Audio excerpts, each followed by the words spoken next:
So I just want to say this. Never, ever, ever believe in the oversaturated myth.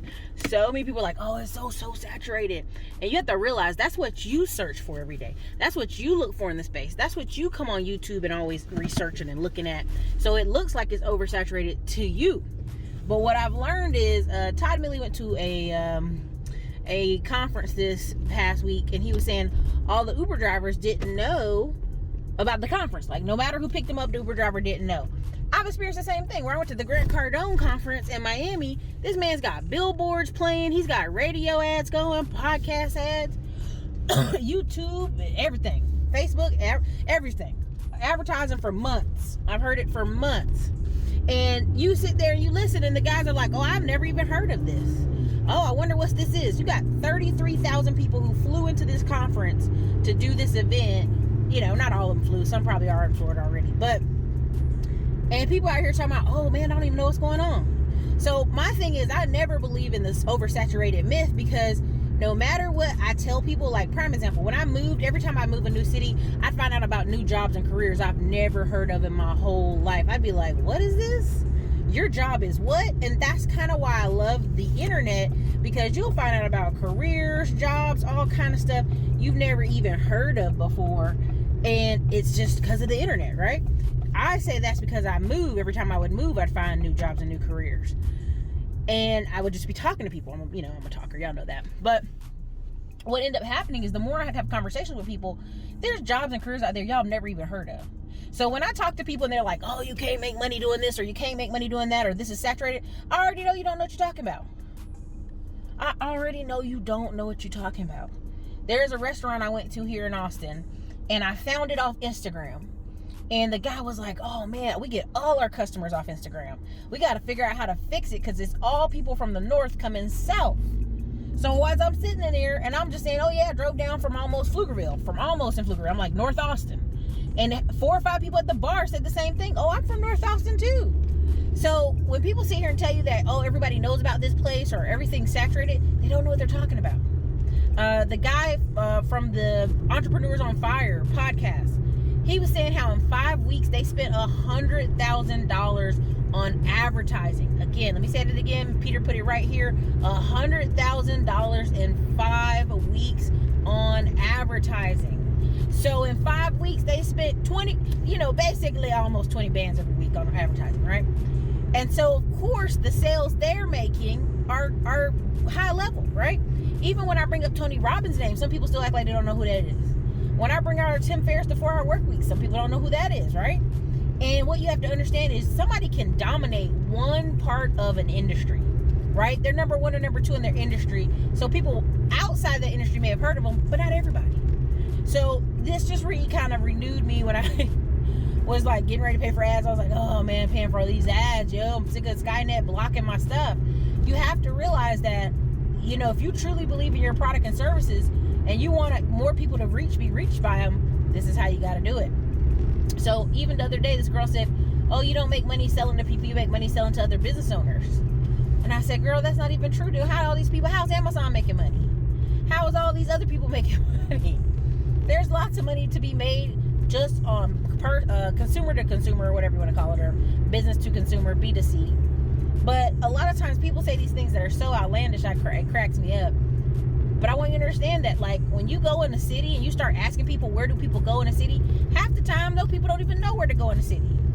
I came to Alaska, and we had a extended family member, like an extended cousin, who was in Fairbanks.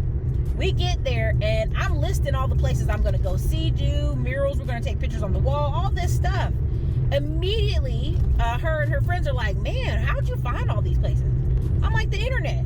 Ain't nothing else to do in this little old nowhere town. You should be finding these same places too. And what I realized is, even though they live there, absolutely live there, we knew more about a farmer's market, we knew more about murals, we knew more about places to stop and eat than they did. Now, granted, they just got stationed there not that long ago, but as a kid, my biggest thing our family made us do is go find things in the town that we could do. If you're stationed there, figure out what you can do. Figure out places to go. Figure out things to do.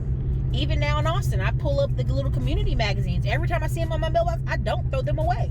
I research, okay, what's going on in there? Okay, where's going on? What concerts? You know, a big thing I do now is I go on Ticketmaster. I look for tickets way in advance. I'm talking about September, October, November, December. Now, I remember one time my family was like, well, what if you're going to be out of town? You don't know if you're going to be in town. I'm like, then you can resell the ticket. Hello? Peter put a picture of Made 5 here. The ticket plug. His whole business is ticket resale, okay? And we'll put a picture here, Made 5 ticket plug.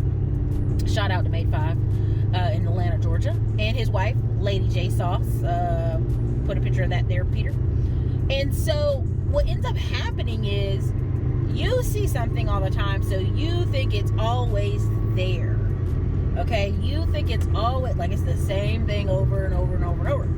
But that's just it. In our society, you know, it kind of, the algorithm with Facebook, the algorithm with Instagram, it keeps showing you the same stuff over and over.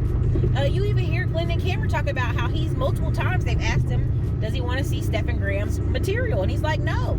And they keep force feeding it to him. Now, y'all know how I am about YouTube. This bad boy shows you what it wants to show you, right? And you guys do get say, you know, through click-through rate, through likes, through comments, through engagement, if you like material. But I've seen people push channels that I know I'm not interested in. I'm like, why do you keep sending me this? I don't want to see it. And I keep on scrolling and going to the next thing, right?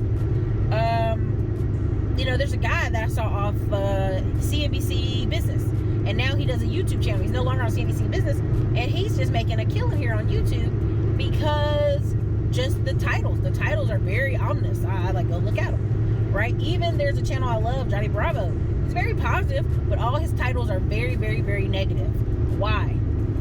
They elicit emotion, right? Most people, you know, are typing in, unfortunately, you know, negative stories on murder and baby mama drama and kid issues and child support, and they're looking for negative drama. Why? Because most people's lives are bland. They're bland, they're routine, and they're boring. And that's the thing nobody wants to hear about, right? A lot of those people have very bland lives watching murder mysteries and Hallmark Channel and Lifetime Movie Network and all kind of craziness, right? So again, don't ever feel like the market's seen your product, because it probably hasn't, right? You literally, it says, you know, now you have to touch a customer maybe 7 to 30 times before they make a purchase. That's the power of YouTube. It cuts down some of that timeline, right? It's the 7-hour rule. If somebody watches 7 of my videos, now they may feel like they know me or they have a better connection to me. The whole point of me doing the tour is to show people the power of building a brand online and how to connect to people and how to build a life out of that. That's powerful, impactful, and not just a bunch of mess online. You know, I'm not out here doing gossip mags. I'm out here actually showing useful techniques to people. So that's part of why I'm doing the tour, and we'll put an ad in here somewhere. But I want y'all to remember that. Don't ever feel like enough people see your product. Post that bad boy every day. Post it every day.